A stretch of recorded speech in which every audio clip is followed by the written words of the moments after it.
మనసులో పీడకలొచ్చుండదు జోగుల. సముద్రం మళ్ళీ ఇరుపెక్కి నిజంగా ఎర్ర సముద్రం అయినట్టు, అది నా చేతుల మీదుగా అయినట్టు కనిపించుండది.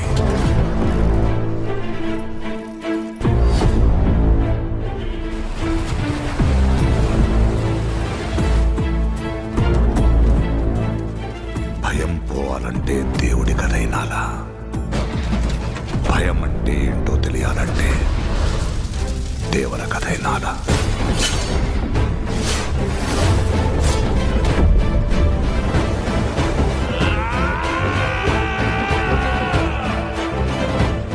సముద్రం మీద ఒక దేవరున్నాడు చాలు, కొండ మీద ఇంకో దేవరిని తయారు చేస్తే అది మీకే మంచిది కాదు బైరా.